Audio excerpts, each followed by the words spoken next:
సంవత్సరాల తరబడి government job కోసం వేచి చూస్తున్నారా? కేవలం 8 నెలల్లో మీ కల నెరవేర్చుకోండి. వెంటనే కింది నెంబర్స్ కి కాల్ చేయండి. నమస్తే రమగారు. నమస్తే జయ. రమగారు, సంతోషం అనేది మన లోపల ఉండాలా, బయట ఉంటుందా? సంతోషం సగం బలం అంటామా? అవునా? అవును, ఇప్పుడు ఈ సంతోషం సగం బలం అంటే అది లోపలదే బయటదే? లోపలదే రమగారు. ఈ బలం ఎప్పుడు ఎక్కడిది? మనదే కదా. సంతోషం సగం బలము లోపల నుంచి. అంతే. నువ్వు బయట ఉన్నవి తాత్కాలికమైనవి జయ, ఉంటాయి లేకపోతే లేదు. ఈ సంతోషము, సంతోషించే గుణము, దేని చూసినా సంతోషపడే లక్షణము లోపల ఇన్నర్ ఇన్బిల్ట్ ఉండాల్సిందే. మనం బయట ఎవరినో చూస్తాం జయ, ఏదో చూస్తాం, అవి మనకి లేవు, మనకు ఉండవు, రావు కూడా.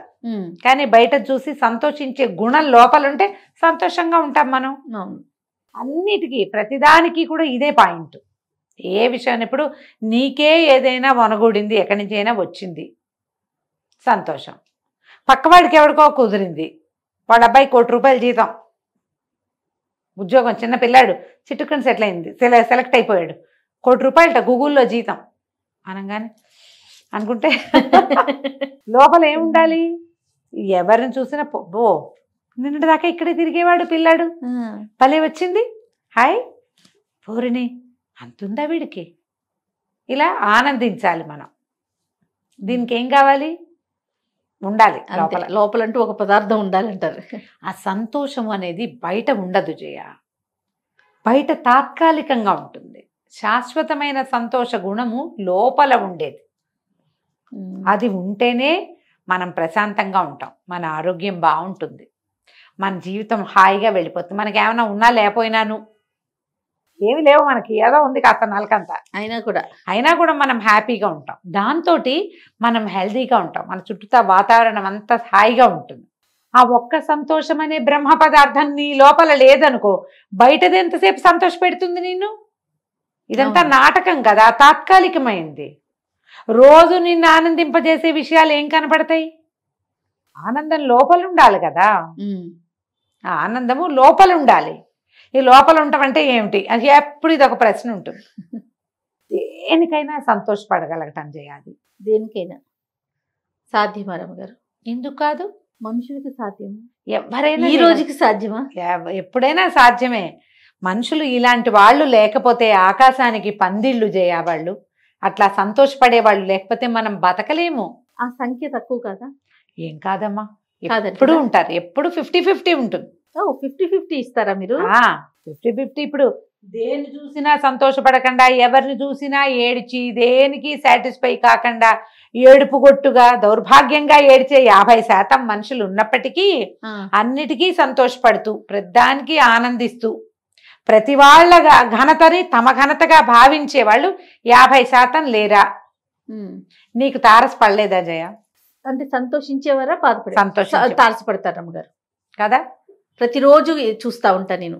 నువ్వేదైనా సాధిస్తే, నీకేదైనా ఒకటి కలిసి వస్తే నీతో పాటు నవ్వేవాళ్ళు ఉన్నారు కదా. ప్రతి క్షణం చూస్తా ఉంటాను రమ్మగారు, ప్రతి క్షణం. అలా మనుషులు ఉన్నన్నాళ్ళు ఈ భూమి బాగుంటుంది. వీళ్ళు సంతోషంగా ఉండి ఎదుటి వాళ్ళని సంతోష పెడతారు. తమతో సమానంగా ప్రతి వాళ్ళని సమానంగా చూసేవాళ్ళు లేరా?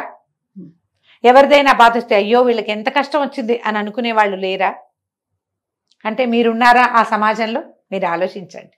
ఎస్, మనం ఉన్నామా? ఎవరికో ఏదో ప్రాబ్లం, వాళ్ళు ఎవరికో యాక్సిడెంట్ అయింది, టీవీలో అయ్యో ఎంత కష్టం వచ్చింది, అంతేగాని చూడగా అక్కడికి ఎవడెళ్ళమన్నాడు వీళ్ళని అంటామా? ఈ సంఖ్య తక్కువ. మీరనే ఇప్పుడు రెండో మాట, ఎవరెళ్ళమన్నారు అనేది తక్కువ ఉంటారు. ఉన్నారు వాళ్ళు ఉంటారు 50%.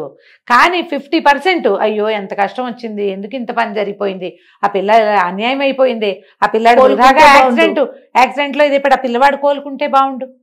ఆ తల్లి దూకేసింది, పిల్లల్ని తోసేసింది, పిల్లలు 3 చచ్చిపోయారు, తల్లి బతుకుంది.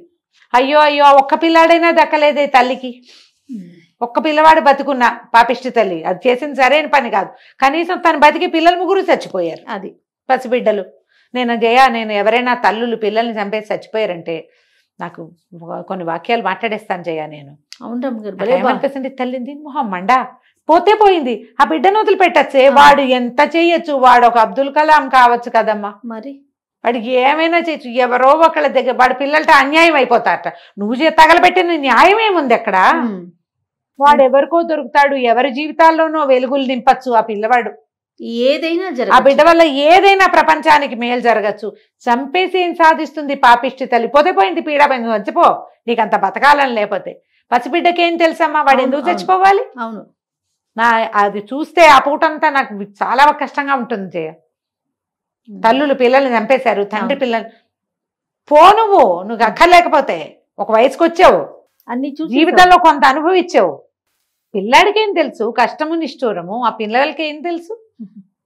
వాడికి ఎంత జీవితం ఉంది, వాడు ఎంత అద్భుతమైన వ్యక్తి కావచ్చు, ఎంతమందిని ప్రేమించవచ్చు. వాడు ప్రపంచంలో తనదైన ముద్ర వేసే అవకాశాన్ని వాడి చేతుల్లోంచి నిర్దాక్షిణ్యంగా లాగేస్తున్న. ఏం మాతృత్వం, ఏం పితృత్వం ఇలా బాగుందా?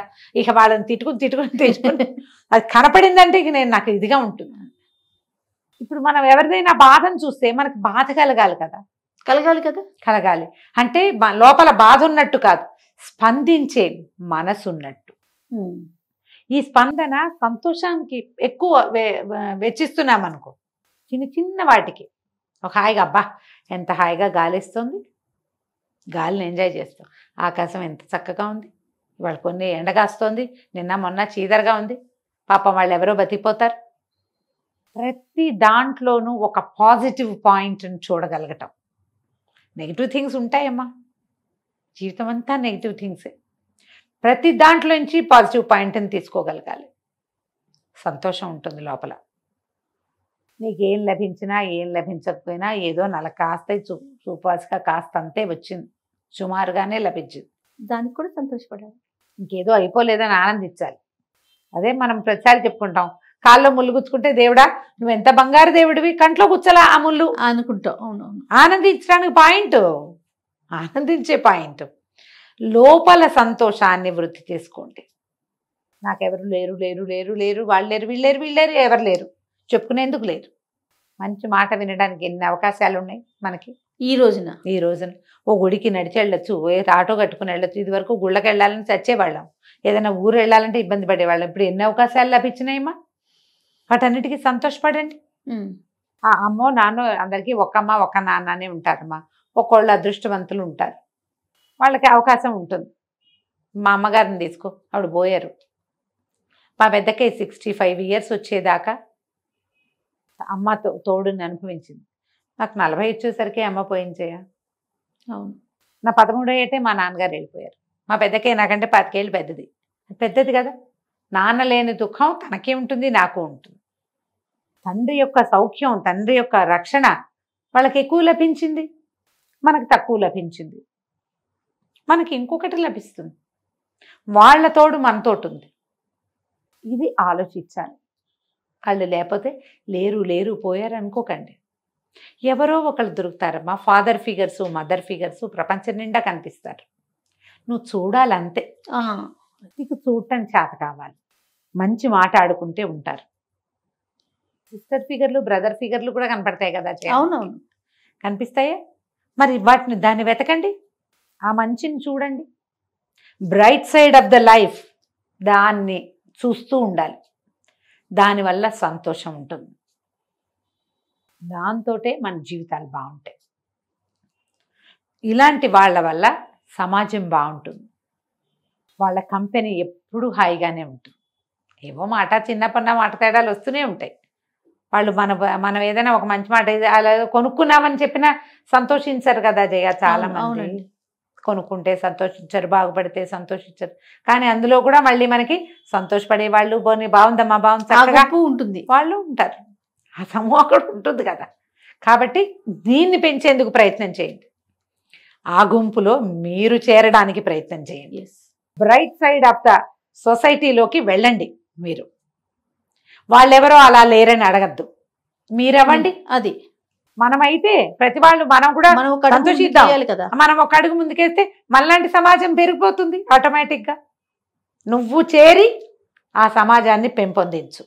సూపర్. సంతోషించే సమాజం ఎక్కడుందో చూడండి. తప్పకుండా రమ్య గారు. నమస్తే. నమస్తే.